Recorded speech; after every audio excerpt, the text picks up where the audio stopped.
হে মোর অতিথি যত, তোমরা এসেছ এই জীবনে, কেহ প্রাতে কেহ রাতে, বসন্তে শ্রাবণ বরিশনে। কারো হাতে বীণা ছিল, কেহ বা কম্পিত দীপ ও শিখা এনেছিলে মোর ঘরে। দ্বার খুলে দুরন্ত ঝটিকা বার বার এনেছ এ প্রাঙ্গণে। যখন গিয়েছ চলে, দেবতার পদচিহ্ন রেখে গেছ মোর গৃহতলে। আমার দেবতা নিল তোমাদের সকলের নাম, রহিল পূজায় মোর তোমাদের সবারই প্রণাম। কাব্যালয় হচ্ছে সেখানে আবৃত্তি চর্চা হয়, শ্রুতি নাটক হয় এবং তার পাশাপাশি সঞ্চালনার চর্চাও হয়। এবং তার পাশাপাশি যেটা বলে রাখা ভীষণভাবে দরকার, যে কোনো মহামারীর পরেই দেখা যায় যে মানুষের মেন্টাল স্টেবিলিটি অনেকটা নড়বড়ে হয়ে যায়। মেন্টাল স্ট্রেংথ বলতে আমরা যেটা বুঝি যে মনের জোরটা, সেটা থাকে না। ছোটরা তাদের পড়াশোনা থেকে অনেক বেশি মনোযোগ হারিয়ে ফেলছে এবং কোথাও যেন আমরা বড়রা এবং ছোটরা আমাদের মনের মধ্যে যে অ্যাংজাইটি হয়, সবসময় রেগে যাচ্ছি অল্প অল্প কারণেই, কোথাও ধৈর্যটা হারিয়ে যাচ্ছে, অপেক্ষা করতে আমরা ভুলে গেছি, অবাক হতে আমরা ভুলে গেছি। আগে যেমন একটা সুন্দর গাছ দেখলে, যখন প্রথমবার আম দেখছি, আম হচ্ছে, বা একটা সুন্দর ফুল ফুটলে, কোনো একটা মজার কিছু দেখলে আগে খুশি হতাম, এখন কিন্তু সমস্ত খুশি, আনন্দ, দুঃখ সবটাই চলে গেছে একটা মোবাইলের ডিভাইসের মধ্যে। তো তাতে যেটা হচ্ছে যে ধৈর্য কমে যাচ্ছে, সহ্য ক্ষমতা কমে যাচ্ছে এবং তার পাশাপাশি আমাদের শেখবার ইচ্ছে, জানবার ইচ্ছে, অবাক হওয়ার ইচ্ছে, খুশি হওয়া, এগুলো সব কিছু আমাদের থেকে দূরে সরে যাচ্ছে। খুব ভালো লাগছে, কারণ আমার সঙ্গে সুস্মিতা চন্দ্র ম্যাডামের আলাপটা শ্রুতি নাটক থেকে শুরু। একটি শ্রুতি নাটক পরিচালনায় উনি ছিলেন, সেটা সেইখানে আমি শ্রুতি নাটকে অভিনেত্রী ছিলাম, সেই থেকে শুরু। তারপর সেটা আস্তে আস্তে কবিতা, মেডিটেশন, আরও অনেকগুলো রূপ নিল আর কি। এমন কিছু প্র্যাকটিস করি যেগুলো 8 থেকে 80 আমাদের সকল মানুষজনেরা, নারী এবং পুরুষ সকলেই খুব এনজয় করে।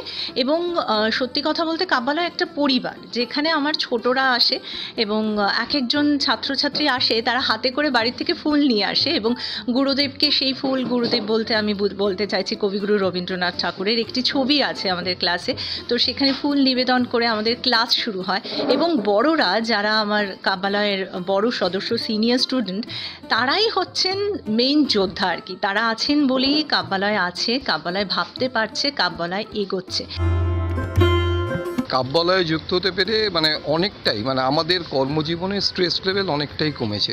কারণ সত্যি কথা বলতে কি, মন যেটা চায়, আমাদের মন চায় যে ঠিক আছে আমরা একটুখানি শিল্প আমাদের এর সঙ্গে থাকি, কালচারাল প্রোগ্রামের দিকে থাকি, কেউ গান করে, কেউ আবৃত্তি করে, তো আমরা আবৃত্তিটাকে বেছে নিয়েছি। সেই আবৃত্তি করতে গিয়ে সেই জায়গায় সুস্মিতার সঙ্গে, সুস্মিতা আমাদের দেখাচ্ছে এবং আমাদের ছোট থেকে বড় প্রত্যেকেই আমরা করে যাচ্ছি।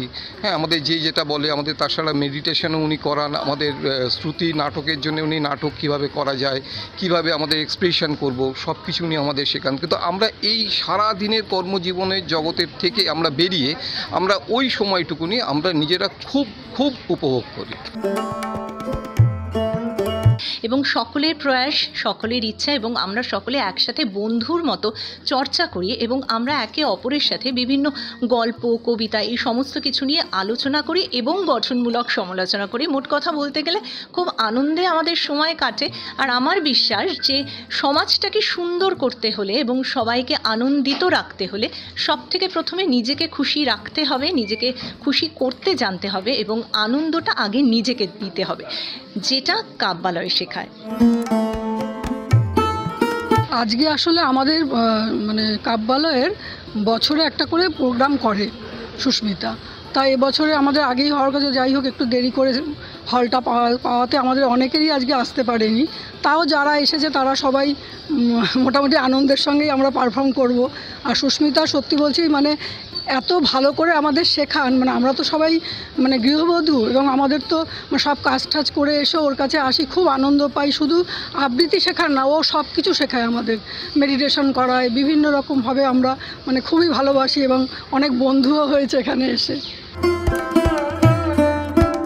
বিশেষ করে সবার সঙ্গে এসে এরকম একটা সাংস্কৃতিক ব্যাপারের সঙ্গে জড়িত থাকা, এটা তো একটা খুবই সুন্দর একটা ব্যাপার। এবং এর জন্য আমরা এটা খুব এনজয় করছি। সব বাচ্চাদের নিয়ে আর আমাদের মতো যারা আছেন তাদের সবার সঙ্গে, আর আমাদের যে কর্ণধার সুস্মিতা চন্দ্রের তত্ত্বাবধানে আমরা এটা খুবই এনজয় করছি। আমি তো এক ছোট্ট কবি, দেশ বিদেশে ঘুরি, নেই তলোয়ার, পক্ষীরাজ বা সৈন্য ভুরি ভুরি। এসব দেখেও ইচ্ছে হলে না হয় আমায় মেরো। চিরঞ্জিতের রিপোর্ট, এস নিউজ। শান্ত হবে বিকট রাক্ষসেরও কি জানতে কথাটা, কজনই বা জানে, বুঝতে কাজে লাগতে পারে।